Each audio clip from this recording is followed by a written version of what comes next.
Vishnu Bhakti Prade Devi Satchavachai Namo Namaha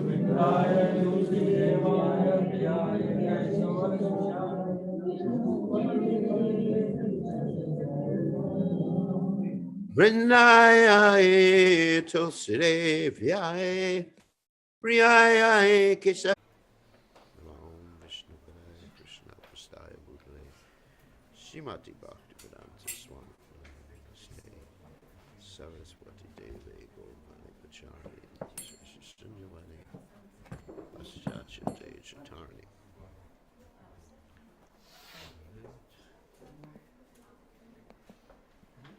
Audio settings.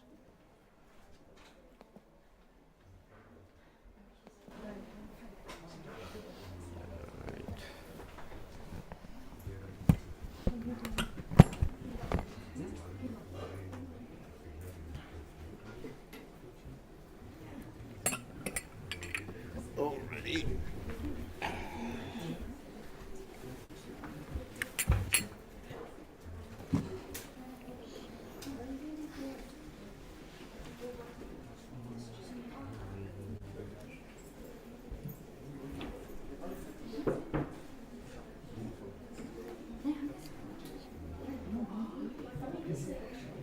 Hey, good to see everybody. Big crowd today. Jaya Radha Madhava Kunja Bihari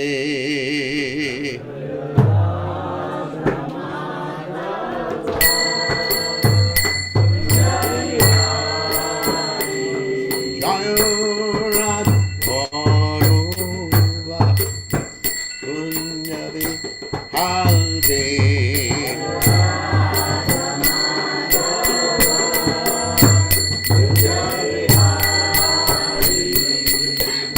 Vidana Palava Giri Padadhaje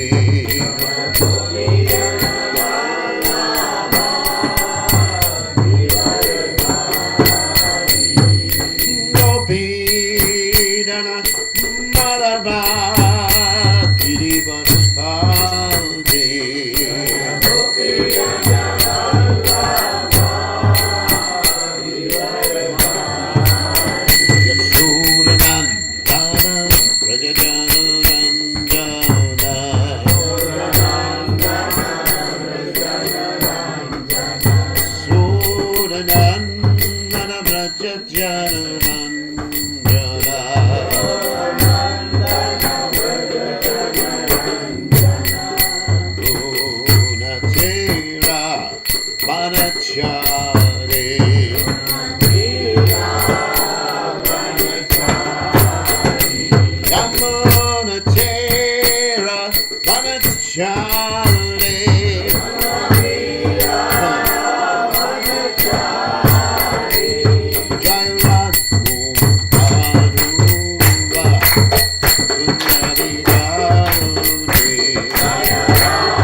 Jai Om Vishnupad Paramahamsa Paravidikacharya also Teta Satashi Shimad, His Divine Grace Abhaya Charanada Bhaktivedanta Goswami Srila Prabhupada Ki Jai, ISKCON Founder Acharya Srila Prabhupada Ki Jai, Anantakoti Vaishnav Vrinda Ki Jai, Namacharya Srila Haridas Thakur Ki Jai, Ramse Kaho Shri Krishna Chaitanya Prabhu Nityananda Shidwaita Gadadha Shivasati Gaur Bhakta Vrinda Ki Jai, Shri Shri Radhakrishna Gopikapanath Sayam Kunda Radhakunda Giri Govardhan Ki Jai, Vrindavanam Ki Jai, Maturanam Ki Jai, Jagadava Sami Ki Jai, Yamunamai Ki Jai,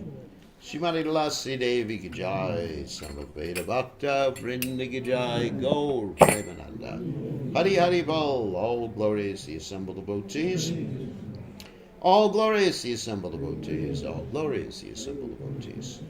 All glories to Shri Guru and Gauranga Srila Prabhupada Ki Jai. Nama Om Vishnu Padaya Krishna Prastaya Putale Shrimati Bhaktivedanta Swami Namani Namaste Saraswati Devi Gauravani Pacharni Nivashesha Srinivadi Paschatya Deja Tana.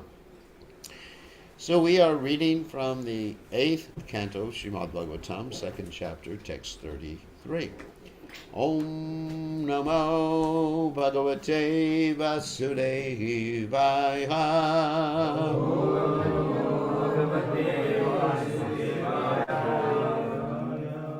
Om Namo Bhagavate Vasudevaya. Om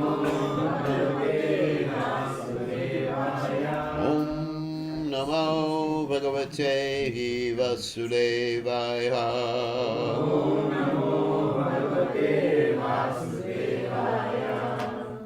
Ya Akashjanesho Malino Antakoragat Prachanda Vegad Abhidhavato Vrisham Vitang Prapanang Paripati Yad Vayan Mrityu Pradavati Aranam Tam Imahi Yakashjanesho Balinam Chakoragat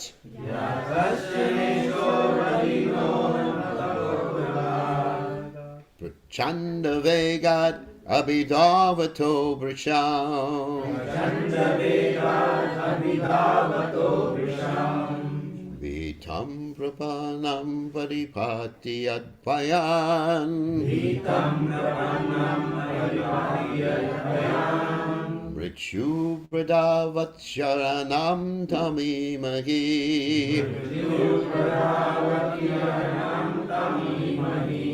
No, it's Pradavacharanam. It's not Pradavati.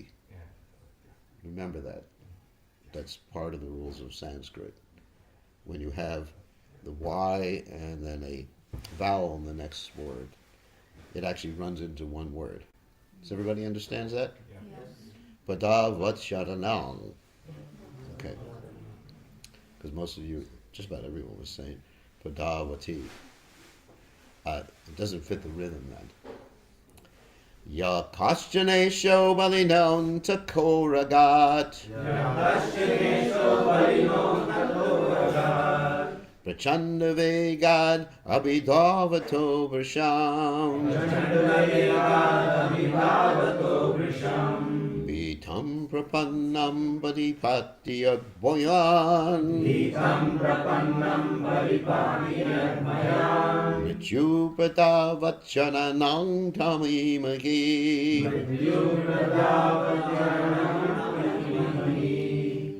Yakashyanesho Valinon Takoragat. Yakashyanesho Valinon Takoragat. Prachanda Vega Devi Davato Vrisham.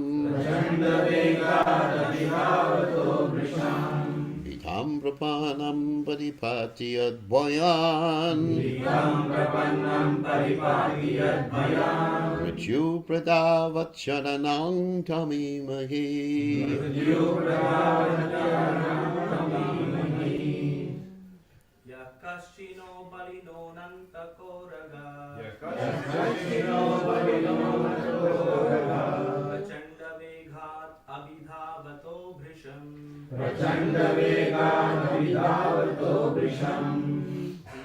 Bhitam Prapannam Paripatiyad Bhayan. Bhitam Prapannam Paripatiyad Bhayan. Mrityu Pratyavatarnam Tamimahi. Mrityu Pratyavatarnam Tamimahi. Yakashtanesho Balinon Takoragat. Yakashtanesho Balinon Takoragat. Prachanda Vegat Abhidhavato Vrisham. Prachanda Vegat Abhidhavato Vrisham. Bhitam Prapannam Paripati Yadbhayan. Bhitam Prapannam Paripati Yadbhayan. Mrityu Pradhavatya Arinam Tam Imahi. Mrityu Pradhavatyaranam Tamimahi. Yakashyanesho Balinon Takoragat. Yakashyanesho Balinon Takoragat. Prachanda Vegad Abhidhavato Vrisham. Prachanda Vegad Abhidhavato Vrisham. Vitam Prapannam Paripati Yadvayan. Bhitam Prapannam Paripati Yadbhayan. Mrityu Pradavataranam Tamimahi. Mrityu Pradavataranam Tamimahi. Yakashyanesho Balino Nantakarogat. Yakashyanesho Balino Nantakoragat. Prachanda Vegad Abhidhavato Bhrisham. Prachanda Vegad Abhidhavato Vrisham. Bhitam Prapannam Paripati Yadbhayan. Bhitam Prapannam Paripati Yadbhayan. Mrityu Pradhavataranam Tam Imahi. Mrityu Pradhavataranam Tamimahi. Yakashyanesho Balinan Anantakoragat. Yakashyanesho Balino Nantakoragat. Prachanda Vegad Abhidhavato Bhrisham. Prachanda Vegad Abhidhavato Vrisham. Bhitam Prapannam Paripati Yadbhayan. Bhitam Prapannam Paripati Yadbhayan. Mrityu Pradhavatyaranam Tamimahi. Mrityu Pradhavataranam Tamimahi. Okay. Yaha. He who the Supreme Personality of Godhead. He who is the Supreme Personality of Godhead. Kaschana. Prachana. Someone. Someone. Ishaha. Ishaha. The Supreme Controller. The Supreme Controller. Balanaha. Balinaha. Very powerful. Very powerful. Antaka Uragat. Antaka Uragat. From the great serpent of time. From the great serpent of time. Which brings death. Which brings death. Prachanda Vegat. Prachanda Vegat. Whose force is fearful. Whose force is fearful. Abhidavataha. Abhidavataha. Who is chasing. Who is chasing. Vrisham. Vrisham. Endlessly every hour and every minute. Endlessly every hour and every minute. Vitam. Vitam. One who is afraid of death. One who is afraid of death. Aprapanam. Prapanam. Who is surrendered to the Supreme Personality of Godhead. Who is surrendered to the Supreme Personality of Godhead. Paripati. Paripati. He protects. He protects. Yadbayat. Yadbayat. From fear of the Lord. From the fear of the Lord. Mrityu. Mrityu. Death itself. Death itself. Pradhavati. Pradhavati. Runs away. Runs away. Adanam. Adanam. The actual shelter of everyone. The actual shelter of everyone. Tam, Tam, unto him. unto him, Imahi, Imahi, I surrender or take shelter. I surrender or take shelter. So, translation. The Supreme Personality of Godhead is certainly not known to everyone, but he is very powerful and influential. Therefore, although the serpent of eternal time, which is fearful in force, endlessly chases everyone, ready to swallow him, if one who fears this serpent takes shelter of the Lord, and the Lord gives him protection, for even death runs away in fear of the Lord. I therefore surrender unto him, the great and powerful Supreme Authority, who is the actual shelter of everyone. So purport by His Divine Grace, A.C. Bhaktivedanta Swami Srila Prabhupada Ki Jai. One who is intelligent understands that there is a great and supreme authority above everything. That great authority appears in different incarnations to save the innocent from disturbances. As confirmed in Bhagavad Gita, Purachanaya Sadunam Vinashaya Chadushkritam. Bhagavad Gita, 4th chapter, text 8. The Lord appears in his various incarnations for two purposes: to annihilate the duskriti, the sinful, and to protect his devotees. The king of the elephants decided to surrender unto him. This is intelligent. One must know that the great Supreme Personality of Godhead and surrender unto him. The Lord comes personally to instruct us how to be happy, and only fools and rascals do not see by intelligence the supreme authority, the supreme person. In the Shruti mantra, it is said, Vishashman vata pavate Vishodeti suraya Vishashmad agnishandrascha Mrityu davati panchamaha. That's from the Tatitriya Upanishad 2.8. It is out of fear of the Supreme Personality of Godhead that the wind is blowing, that the sun is distributing heat and light, and that death is chasing everyone. Thus there is a Supreme Controller, as confirmed in Bhagavad Gita 9.10. Maya jakshena prakriti suyate sa sharam. This material manifestation is working so well because of the Supreme Controller.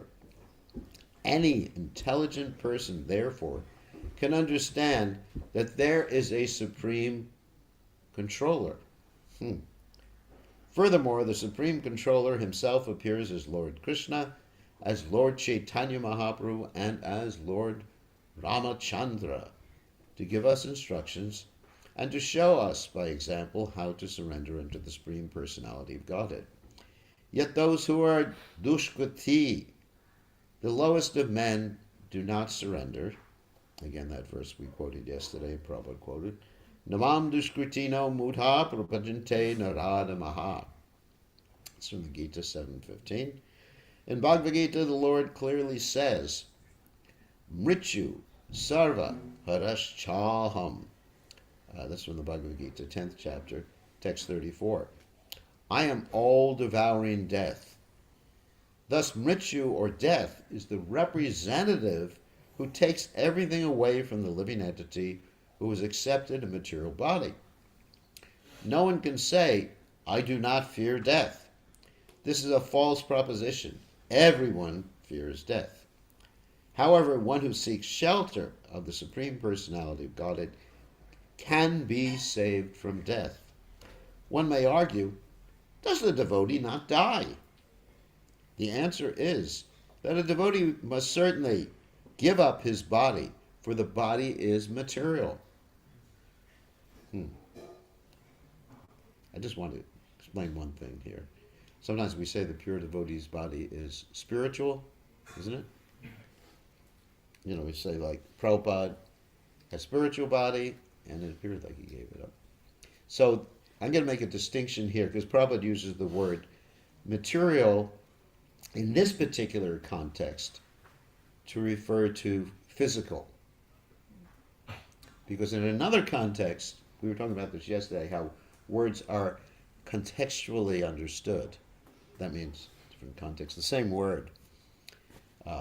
So in another context, material means in the modes of nature or someone who's conditioned. But a pure devotee's body should never be considered material. It's physical. So just, be a little bit more precise in the language. The pure devotee, like Prabhupada, has a physical body, and he gives up that physical body. But because his body is engaged in the service of Krishna, just like Prabhupada gave the example of an iron rod being put in fire, it is, for all intents and purposes, fire. Everybody understands that? So it's really important to understand this distinction and the different understandings of the word material in different contexts. So the pure devotee's body, if you think a pure devotee's body is material and matter, or not just beyond physical, you think it's mundane, then you're committing an offense. Charyamam vigaryam navamanyeta karichit namartya buddhya suyeta sarvadeva mayo guru. I mean, there's many different statements like that. So it's really important to understand that. The difference, however, is that for one who surrenders to Krishna fully and who is protected by Krishna, the present body is his last. He will not again receive a material body to be subjected to death. This is assured in the Bhagavad Gita, 4th chapter, text 9. Chaktva deham punar janma naiti mam eti sorjana. A devotee, after giving up his body, does not accept a material body, but returns home back to Godhead. We are always in danger because at any moment death can take place. It is not that only Gajendra, the king of the elephants, was afraid of death. Everyone should fear death, because everyone is caught by the crocodile of eternal time and may die at any moment. The best course, therefore, is to seek shelter of Krishna, the Supreme Personality of Godhead, and be saved from material struggle for existence, for the struggle for existence in this material world, in which one repeatedly takes birth and dies. To reach this understanding is the ultimate goal of life. So again, I'll read the verse. Sanskrit. Ya kostjanesho valinon takoragat prachanda vegat abhidavato vrasham vitam prapanam padipatyat boyan mritshu bhavatavat sharanam tham imahi. So Om Ganat Timadandasha Gananjana Shlakaya Chakshurun Meditam Yena Tasmai Shi Gurave Namaha. So this verse reminds me of the 11th chapter of the Bhagavad Gita. 11th chapter of the Bhagavad Gita, of course, the universal form. And in this particular chapter, Arjuna sees basically how Krishna is killing everybody. He sees that the soldiers are actually rushing into the mouths of the universal form, and that actually being chewed by the universal form. And then Arjuna asks Krishna, "Who are you?" And Krishna answers, not Mritu Sarvarasham, because that's actually in the 10th chapter of the Bhagavad Gita. He says, Kalo Asmi. I'm the time factor, which is one of the main factors or main topics of the Bhagavad Gita. There's 5 topics of the Bhagavad Gita, and Kala, or time, is one of them.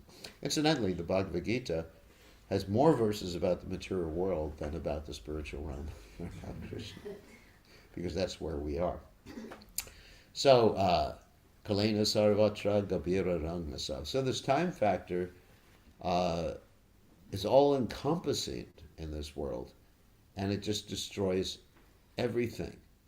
So, of course, Prabhupada here is emphasizing in this purport that everyone should be afraid. But at the same time, we find another verse in the Bhagavad Gita what is that? Abhaya Sattva Sam Shuddhi Jnana Yoga Vavastatahi. About, the godly qualities. That a devotee should be free of fear. And also we find that one of the anarthas means unwanted things, is fear. Of course, the other ones are easy to understand. Kama, Krodha, Madhamatsarya, Bodhaya, and then finally Bhaya.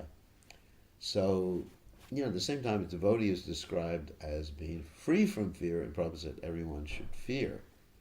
So, also the word fear can be understood in different ways according to the context. That a devotee is not fearful in the sense that, I don't know what's going to happen. A devotee is fearful in the sense he's prepared, not shaking with fear. And just like you have the story of Parikshit Maharaj. Parikshit Maharaj was cursed by the Shringi, the Brahmin boy. Of course, we know the story that Parikshit Maharaj was out actually hunting. Kshatriyas were allowed to hunt. That's why they also had to do all these sacrifices, like Ashwamedha sacrifice, to purify themselves from that. And it's actually described that Kshatriyas generally had to see hell at the time of leaving the body. Because although they had to hunt in order to practice their martial arts, it still was considered sinful. Very important to understand. So anyway, so the Kshatriya, so he was out hunting and he felt very thirsty. And feeling very thirsty, he entered into Samika Rishi's ashram, and he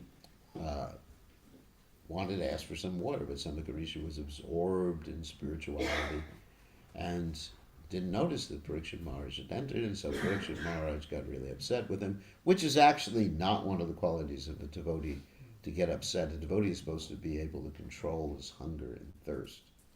I mean, you may get thirsty, you may get hungry, but it's not that we just start yelling at everybody. Whereas someone who is not Krishna conscious, I guess when the blood sugar goes down or something like that, they get really agitated and they're dangerous to deal with. So why was that? It was actually Yogamaya. So under the influence of Yogamaya, he lost control of himself, and he put a dead snake around Samika Rishi's neck. And so he leaves, and he's feeling guilty afterwards. Did I do the right thing? Was he actually in meditation, or was he just making believe he was in meditation just to get rid of me? And so finally he understood, I made a big mistake. And so, meantime, his Samika Rishi's son, Shringi, he actually found out about it, got really angry, sipped some water, made a curse that Parikshit Maharaj would die from 7 days from the bite of Takshika, the snake bird. It's interesting about Takshika, a little history for you, that Takshika hated the Pandavas continually and hated all their descendants. And the reason for that, going back, is when the Pandavas were sent to Indraprasth. And Indraprasth was like basically a desert at that particular time. It was decided that the kingdom would be divided in two, and they were given the worst half. And so what happened is that there was a forest there, and that forest, inside that forest, was the abode of Takshika. And at the same time, Agni, the fire god, he had a stomach ache because there was one king, Marut, who had actually offered ghee continuously for something like 12 or 14 years. Definitely don't want to do that. And into the fire, so he had stomach ache. So it was required that he would have some herbal medicine. And the way he consumes herbal medicine is that he burns up the herbs. And so that was that whole forest, the kind of a forest. And so what happened is that Arjuna, along with Krishna's help, was able to burn the forest, even though Indra tried to stop the burning of the forest. And Takshika wasn't there, but his wife and kids were there. and they got burnt up. And Takshaka at that point had so much anger towards the Pandavas, and he was just waiting for the time when he could kill the Pandavas. And so anyway, so getting back to the story, so Parikshit Maharaj gets him the message that he's been cursed by Shringi, and instead of taking a remedial measure, he's not afraid. That's the point. He sees it as an opportunity to remember Krishna. Just like you have great devotees who sometimes they pray to die immediately while they're young and their voice is not choked up with mucus or phlegm. Of course, we don't pray like that. So they can chant the holy names of the Lord. So Parikshit Maharaj is not afraid, and actually he makes arrangement to sit by the bank of the Ganges. Some of the acharyas say it's by the bank of the Yamuna. So anyway, there's two different versions. And eventually Shukadev Goswami comes and recites the whole Srimad Bhagavatam for Parikshit Maharaj. And even after the whole Bhagavatam is recited, Parikshit Maharaj, according to the Brihad Bhagavatamrita, Parikshit Maharaj is asked a question by his mother, Uttara. What did you talk about? And he doesn't have much time. So, I would think, if death is coming, you get pretty nervous about the whole thing. Isn't it? You don't want to talk to your mother at that point. Mom, let me be right now. But he's not nervous at all. He's able to come up with an interesting story, actually two interesting stories, which is the Brihad Bhagavatamrita. One story is how Narada Muni is looking for the best devotee of the Supreme Personality of God. Some of you may have read the Brihad Bhagavatamrita. And the other story is about this great coward boy, Gopakumar, who is trying to find his ultimate spiritual identity. And he goes through all these different stages, different planets, spiritual world, Vaikuntha, and finally he goes back to Vrindavan where he was born. So he has a cool head. It's interesting, isn't it? Yeah. So you don't really see fear there.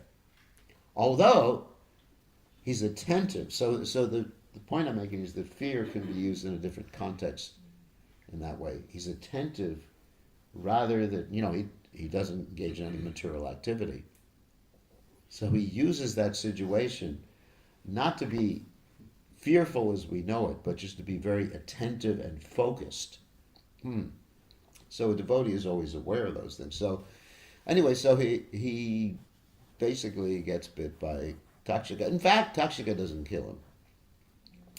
He leaves his body in trance first. And it's interesting, on the way to kill Maharaj Parikshit, Takshaka is approached by his father.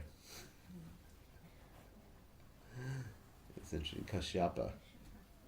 Kashyapa is his father, Kashyapa is the father of all the serpents and all the birds, Garuda and Aruna. So he gets approached by his father. His father has a remedy for the poison, for his bite. And he bribes his father. I mean, it's a description, funny description. Somehow or other he convinces his father not to save Maharaj Parikshit. But anyway, Maharaj Parikshit leaves his body completely peaceful in trance. And what we experience in this world is when there's any danger, it's hard to be peaceful, isn't it? Just like, your heart starts beating, you can't really concentrate, you can't read very well. It's just like, everything spins. But a pure devotee is very peaceful. And then we have many examples of His Divine Grace, Srila Prabhupada. Srila Prabhupada leaving this world, lying down in such a situation. And he's so peaceful that he's able to translate or give his commentaries on the Srimad Bhagavatam.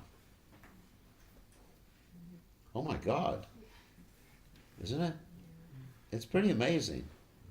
I mean, how many of us could do that at the time? None of us could do that. To have a clear mind and to be able to quote Sanskrit verses and give a commentary on the Srimad Bhagavatam. So there's not really that sort of fear there. He's attentive, he's focused, but he's not fearful in the same way the conditioned souls are fearful in this world. So the question is, how do we get to that stage? That's really hard. I know when I had to go to the hospital, it wasn't just like, oh, Hare Krishna, Hare Krishna, Krishna. So, oh my God, what are they going to do now? So anyway, of course I did preach to the doctor. So,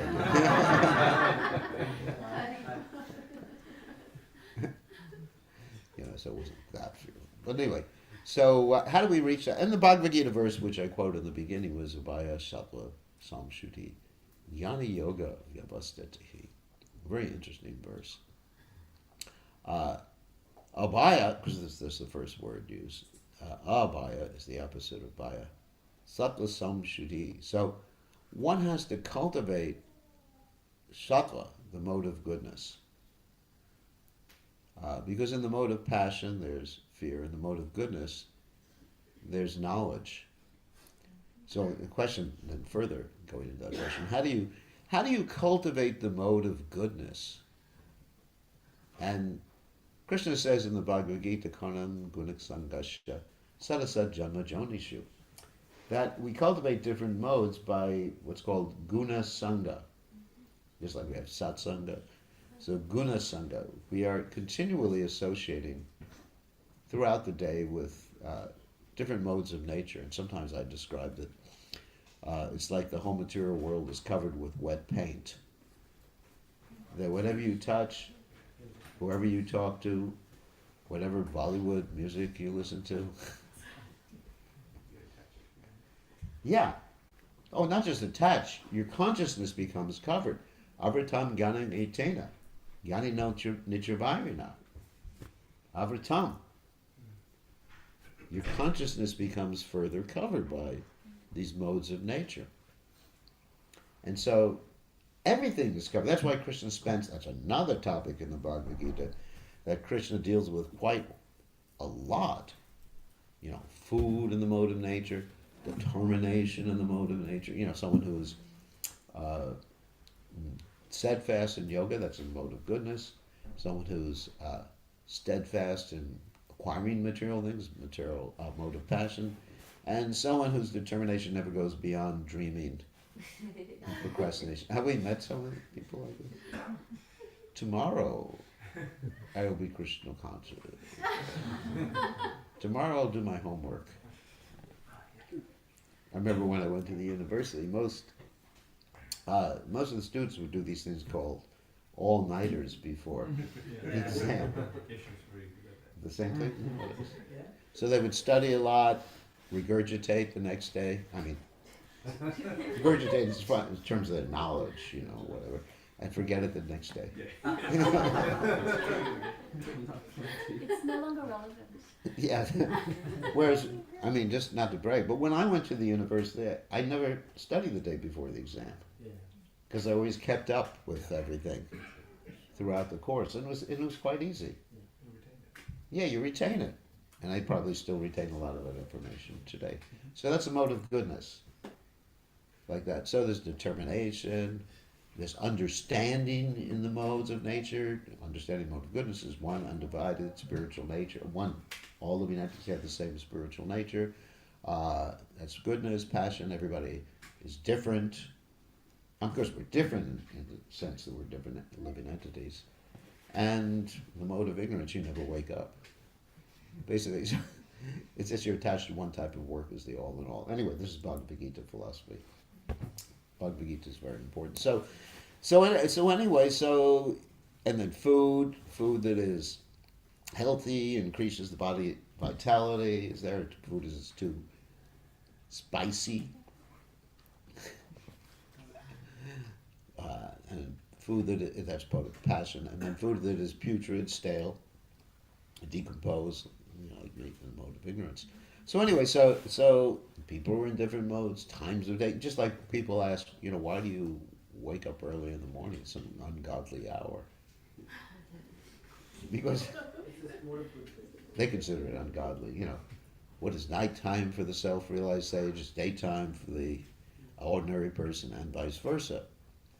So, there's times of the day. Like the early morning, it's like mode of goodness. You can really concentrate on your japa. After 8 or 9 o'clock in the morning while you're driving your car, it's hard to concentrate on your japa, right? I know some of you do that. Hare Krishna. Especially if you have a shift car. I remember that. Sometimes the devotees, of course in America we shift with the right hand. So they use their japa bag hands to shift with. They put the japa bag, and sometimes the strap from the japa bag gets entangled in the steering wheel. And then so devotees come up with this thing, the clicker. How many clicks have you done today? So, sometimes it's necessary. I'm not criticizing that. So basically, it's important to have a regulated schedule. Wake up, regulation, and that keeps the mind peaceful. And then reading every day, having good sadhana, helps you focus. So when death comes, or impending death comes, you can be peaceful instead of in anxiety. And it will come. The time factor, everybody is subjected to these particular changes. The material world is always in flux, endlessly mutable, it's described. When there's one Greek philosopher who said you can't step into the same river twice. So it's like that. And every day, your skin is being replaced and everything like that. So we have to remember that there's no stability in this world. Anything can change. And then, therefore, we won't get an anxiety, not only about death. I mean, sometimes you read the news and you get an anxiety about things like that. Is there going to be an atomic war? Or, what if Putin does this or Putin does that? It just puts you in anxiety sometimes. So just expect that in the material world. Mrityu sarva haraschaham. Expect to kalyama shashvatam. And if you have that expectation, then you can be peaceful. Of course, that doesn't mean, on the other hand, people say, you devotees are very negative. You have bad expectations. No, we have very positive expectations. Krishna will protect us, but Krishna's protection is not that he keeps this body going on forever and ever and ever. Krishna's protection is that he lets us remember him at the time of death. Sometimes devotees ask the question, but what if I can't remember Krishna at the time of death? Prabhupada answered, Krishna will remember you at the time of death. Krishna doesn't forget you. Another point we can understand from this verse is that, as Prabhupada would sometimes say, everybody has God realization. But some people realize God as time or death. Yeyatamam prabhajante tamstataiva bhajamiham. And some people realize God as, Lord Vishnu or different forms of the Supreme Personality of Godhead, and some people realize God as Krishna and Goloka Vrindavan. So it depends on your approach to Krishna. So, anyway, this is Gajendra, who is finally remembering about the material world after he got bewildered by trying to bathe and enjoy life in the river. So, anyone have any questions? Questions? Now's the time for questions. Yes, okay. So in Bhagavad Gita, Which verse? 3.11. Yeah. It says, demigods being pleased by sacrifices will also please you, thus by cooperation between men and demigods, prosperity will reign. And then in the purport it further goes and talks about how we should, performing of yagna helps please the demigods. So why is it nowadays that it's recommended we don't do yagna for demigods? We don't do yagna? Oh, well, I mean directed towards the Sankirtan yagna, because you know the example that if you water the root of the tree, what happens? Yeah. then the plant grows. the plant grows. Yeah. So we are doing sacrifice for the demigods Yeah. because we're pleasing Krishna. And if we approach the demigods separately, Krishna describes, he uses the words avidi purvakam. And also there's another verse, kamaistaistau ritagyana prapajantena devata. Those whose intelligence has been stolen by illusion, they worship the demigods separately. And so Prabhupada would sometimes compare worship of the demigods to bribing the government officials. You know, quickly you get results, but it's illegal. And if you get caught, you're in trouble. And of course you get caught. So, you know, if one who serves Krishna is serving the demigods. And the demigods are pleased. And if they don't get pleased, like in the case of Indra, not getting pleased that his sacrifice was stopped, Krishna will protect you. So you don't have to worry about the demigods. So, anyways, so I wouldn't worry about it. But, and here's a but if you don't worship Krishna, then it's better to worship the demigods than not worshiping anyone. Because it's recognition, like the Vedic literatures, if you go back to the original Veda, especially the Rig Veda, which is interesting, most of the verses are dealing with Indra in the Rig Veda. So you would think, you know, Indra, he's the chief one, the big guy. So, but of course, with every mantra, you have this word Om. And Krishna says in the Gita, Sarva, he says that, what is that verse again? I forget the Sanskrit. Anyway, so Pranava Sarva Vedeshu, there's the verse. Shabda Ke Purasham Drishu. That I'm the syllable Om in the Vedic mantras. And also you have in the Rig Veda, you have the verse Om Tad Vishnu Paramam Pada Pashanti Yat Surya. That all the demigods are looking to Vishnu. So at least they're recognizing some higher power. Like Prabhupada would say, sometimes you have these aborigines or primitive people who recognize or worship the sun and the moon and things like that.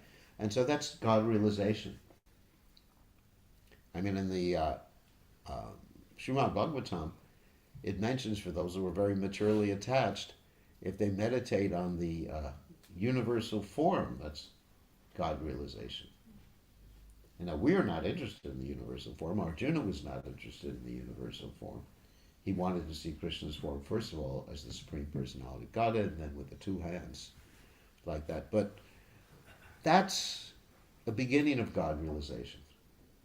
So it's good. I mean, yeah, worship the demigods. We don't want to discourage people who are not ready to understand the actual fact that you worship Krishna. And particularly in Kali Yuga, Kali Kalera Dharma Krishna Nama Sankirtan, Krishna Shakti Vinana He Tarivartana. In this age of Kali, the Dharma is Krishna Nam Sankirtan. Kalera Doshanate Rajan Nashiko Mahadguna Kirtana Deva Krishna Sha Mukta Sangha Parambrajet. This age of Kali is an ocean of quarrel, but there's one good quality, which is simply Kirtana Deva Krishna Sha. One worships Krishna by the Sankirtan. Then one can achieve the supreme destination. Also, in the sixth canto of Srimad Bhagavatam, Tasmat Sankirtanam Vishnor Jagan Mangalang Anghasam Mahatama Pikoravya Vijakantaka Nishkritam, which means the Sankirtan actually, for the Lord, Tasmat Sankirtan Vishnu. Jagan Mangala is the most auspicious activity. Jagan Mangala. Mangala means, of course, auspicious. Jagan means universe. So, anyway, so we are worshipping the demigods, and ultimately, they better be pleased. Because Krishna's the boss. Yeah. Maharaj, here it is mentioned it is out of fear of Supreme Personality of Godhead. The wind is blowing and the sun is distributing. Can it be perceived as out of love to serve the I mean, fear in that particular context can mean respect. It may not be completely out of love, because I'm not commenting on any particular demigod, but it may be out of respect, or sometimes fear, fear in the sense that, if I don't do this, I'll be in trouble. Like some devotees, they complete their rounds because they're fearful if they don't complete their rounds, what's going to happen. So it's not exactly the fear that we normally envision, that one's shaking like that in fear, but it's out of respect or concern that if I don't do this, there's going to be some reaction or be removed. Or you could say someone who works a particular job is out of fear they're doing a good job. Let's say someone's working for Optus or something like that. I know we have people working for Optus. Anyway, so you have to show up for work. You have to do so many things. So there's fear, but not to the extent that they're shaking and everything like that, because it's understanding it's your responsibility. And if you don't do it, you won't have any money. You'll be in trouble. So, a lot of people are doing things out of fear. The demigods, because they're Sakama devotees,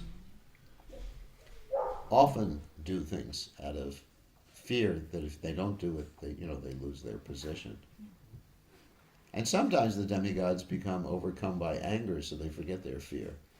Just like when Indra, it's an interesting story, not just the Govardhan Puja thing, but when Krishna went and he killed Bhaumasura, and he brought back the earrings of Aditi that had been stolen by Bhaumasura, he returned them to Indra, and then Krishna's wife, Satyabhama, wanted a parijata flower or tree. And Krishna took it, and then Indra got so angry, understanding that Krishna is the Supreme Personality of Godhead. That's how one's intelligence can be covered by lust. He arranged for the demigods to fight with Krishna. There was a big fight, Krishna won, of course. And so sometimes fear is overcome by anger by the demigods. So the demigods are generally Sakama devotees. They have some desire to fulfill. And so there may be that fear, or at respect, sometimes at respect. Some of the demigods are serving Krishna out of love, like Yamaraj, he's a pure devotee, one of the Mahajanas, so he's doing it out of love. But I would say in general, the demigods, there's some element of at least reverence, and fear. If I don't do it, then I'll be in trouble. So it could be, but generally in this context, I take it out of respect for the Lord, or respect for His authority, that the demigods are serving. So that's another instance of how the word fear can be understood in different ways according to the context in which it's used. Because when Prabhupada says everyone is fearful, that means just the pure devotees, they're respectful of the death and they make arrangements, but they're not really afraid in the same sense that we might be afraid of death. So fear in that context can mean respect. So, any other questions? Yeah. Gurudev, why does the ghosts get driven away by the holy names? They do. Yeah, but why? I've never seen a ghost hang around me. When the holy name is chanted, there is no, those places that there is no ghostly beings. But it has to be chanted purely. The holy name is not simply the lips of the mouth and the tongue and, some pronunciation. It has to come down through the cyclic succession. It has to be chanted by someone who is following. And it's effective. I'll give you an example of ghosts, one personal story. That we had ghosts in one house in our temple in the United States. And I called for a Ghostbuster, one of my disciples, who comes from a family of Ghostbusters. And nice devotee. And I said, I want to watch. I brought my phone, take pictures of the ghosts and everything. And then he turns to me. we go into the house, and he actually senses and can talk to the ghosts. It's really nice. Yeah, I was interested, So we went in the house, and he turns to me. He says, "You got to go." I said, "Why? This is really interesting." And he said, "The ghost said they're not going to come near me if you're here."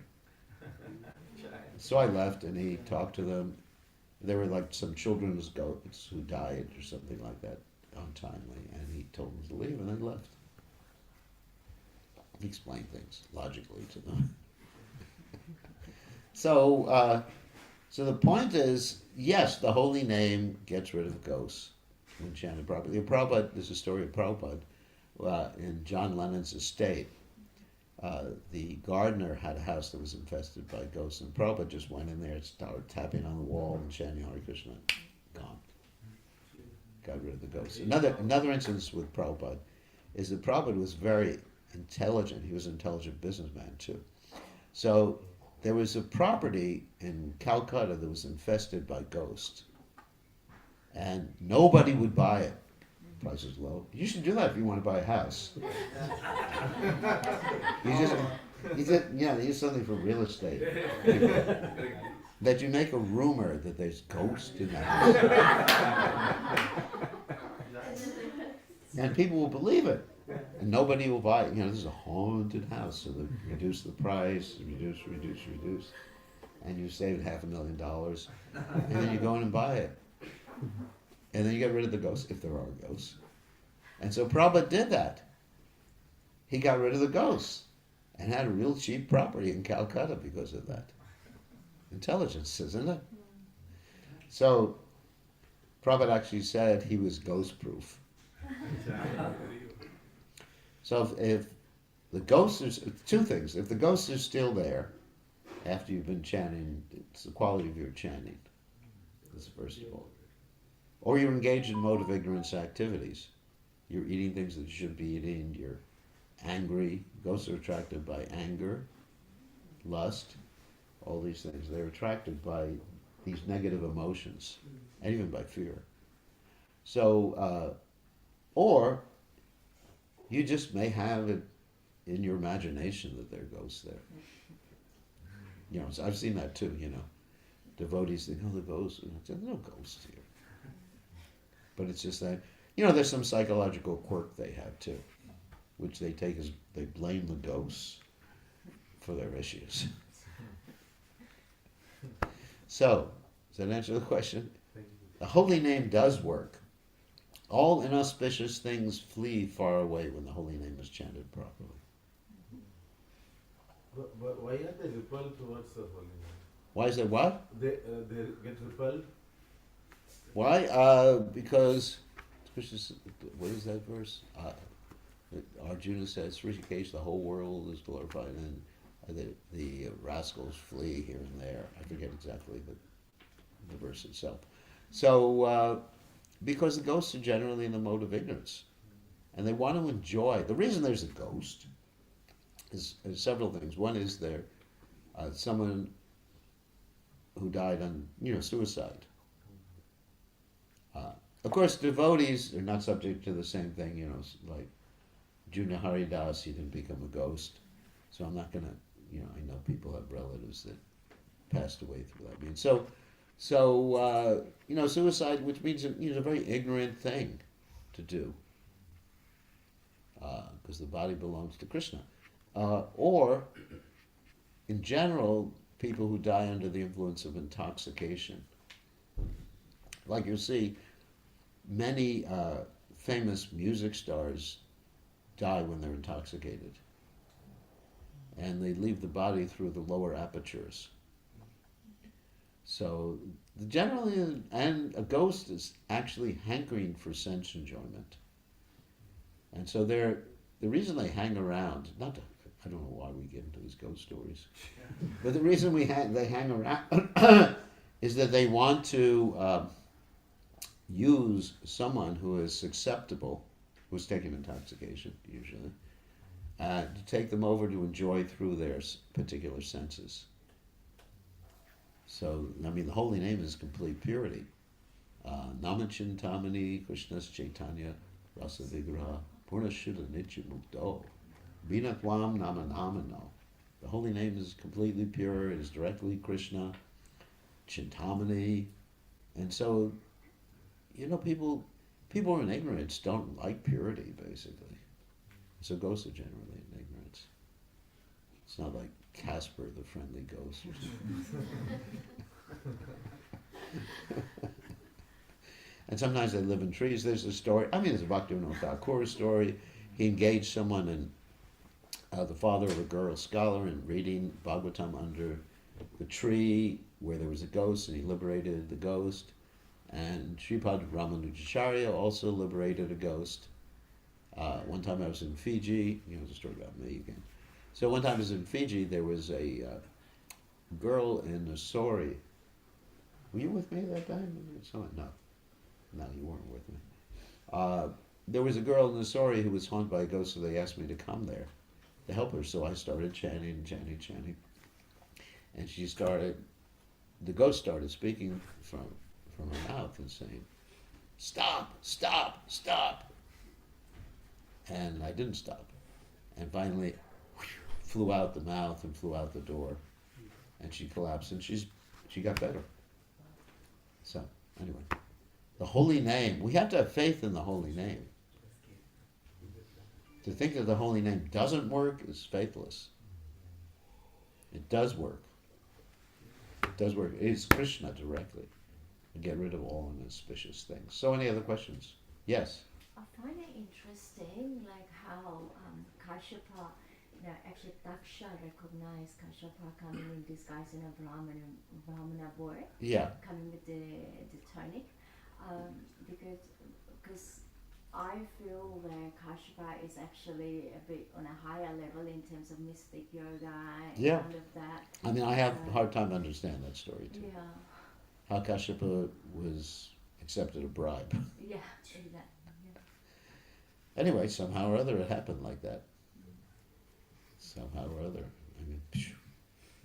People who are not pure devotees are susceptible to material allurements somehow or other, or maybe he was sentimental because it was his son.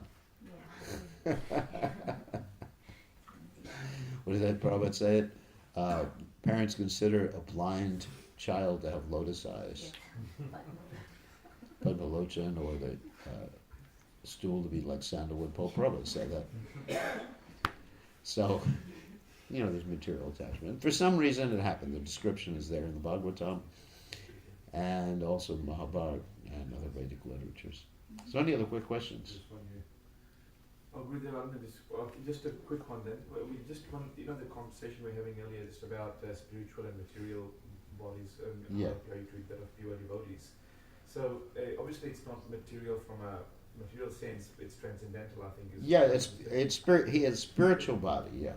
So does it mean in the spiritual world that same body is No. there? Or? No. It's a physical body. Just like, for example, if a pure devotee uses a car, that car is spiritualized. And like we have Prabhupada's, like his remnants, like if you go to Vrindavan, you'll see, the typewriter that Prabhupada used, even the shaving device that Prabhupada used, and all the different implements. And these are the paraphernalia. Or even you take the deity's clothes. And many times the parents dress their little children in the clothes, the remnant clothes from the deities, right? Yeah. You ever seen that done? No? No. We sometimes would auction off the deity clothes that are old. And the parents dress their children, in the deity's outfits. Our deities are pretty small. Yeah, I was going to say. Oh.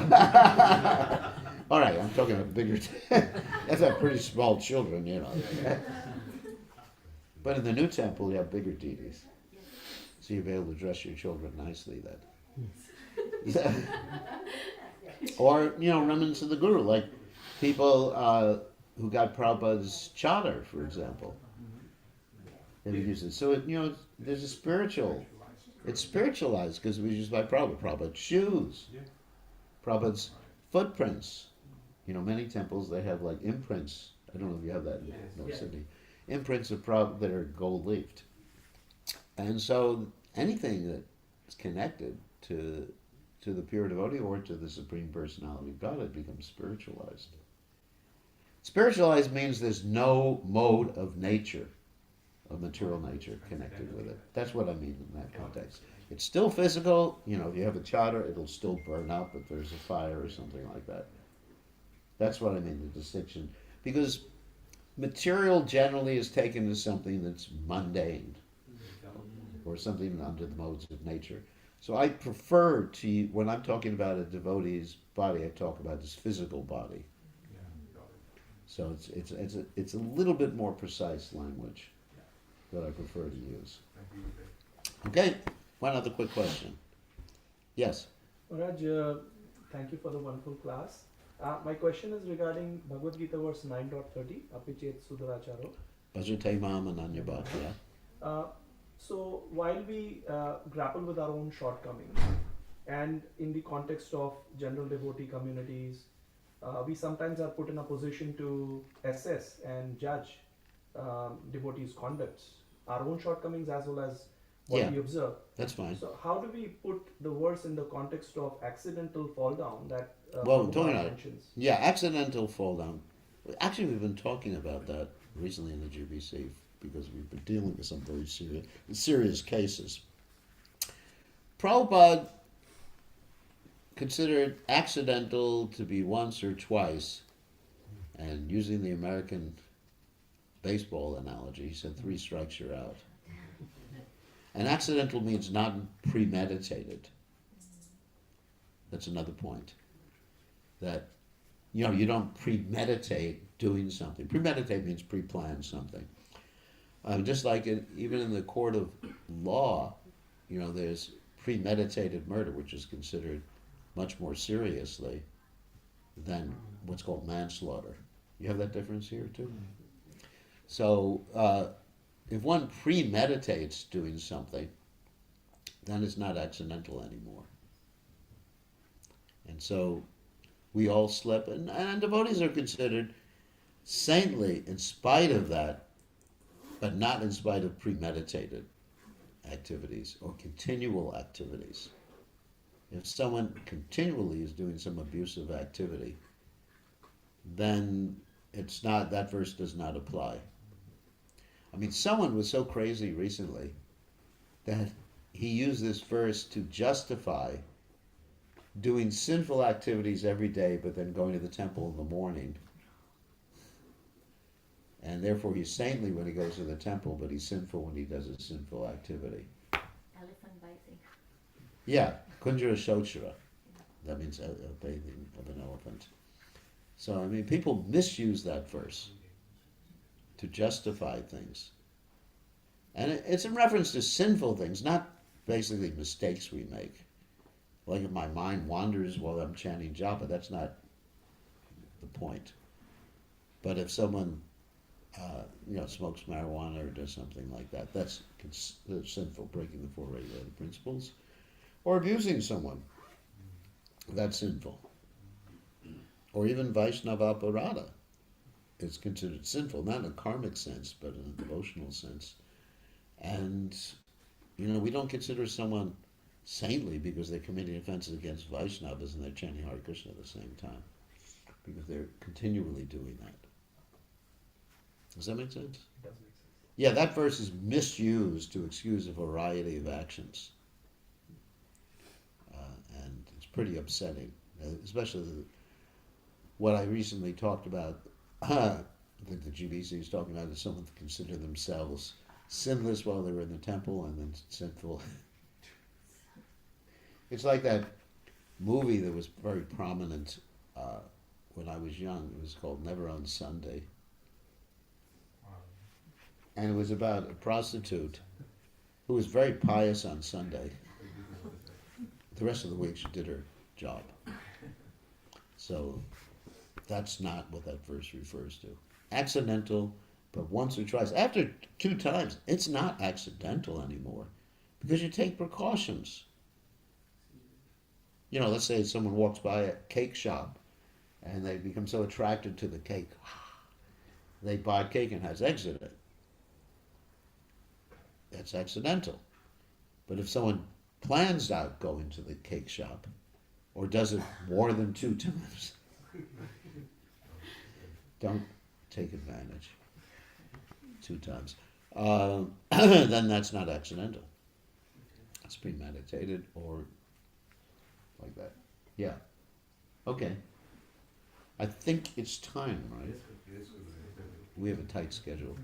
So thank you very much. It's nice seeing everybody here in the morning. What a pleasant surprise. I guess it's Sunday morning. It's the Lord's Day.